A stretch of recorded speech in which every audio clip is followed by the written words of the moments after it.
बिस्मिल्लाहिर्रहमानिर्रहीम। मैं हूं आपका होस्ट, आपका दोस्त जदीद टेक्नोलॉजी से। हमारी वीडियो आपको अच्छी लगे तो ज़्यादा से ज़्यादा लाइक और शेयर कीजिएगा। अपनी गलती को तस्लीम करना। हर उम्र के बच्चों को अपने वालिदैन से कुछ शिकायत भी हो सकती हैं।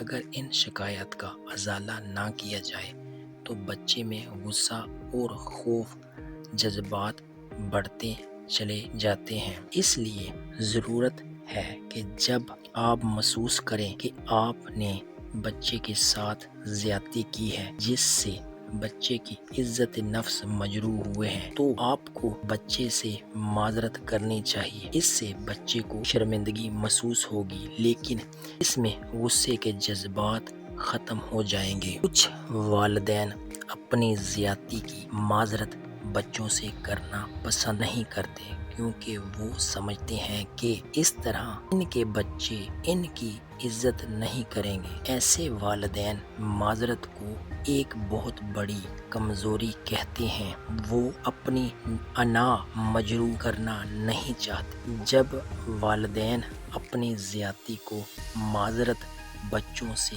करते हैं तो बच्चे इनकी ज्यादा इज्जत करने लगते हैं। बच्चे वालिदैन से बहुत ज्यादा ताउन भी करने लगते हैं। दूसरी बात ये कि जब आप बच्चे से माजरत तलब करते हैं तो आपके अंदर जो एहसास गलती होता है वो ख़त्म हो जाता है। बच्चे बहुत हकीकत पसंद होते हैं। वो अपने वालिदैन की मोहब्बत और इज्जत चाहते हैं, इसलिए वो छोटी मोटी गलतियों को अपने जहन से निकाल देते हैं। इस तरह वालिदैन और बच्चों के दरमियान एक मजबूत रिश्ता कायम होता है, जिसकी वजह से बच्चे की कारकर्दगी बेहतर हो जाती है और मुस्तकबिल में एक कामयाब इंसान बनता है।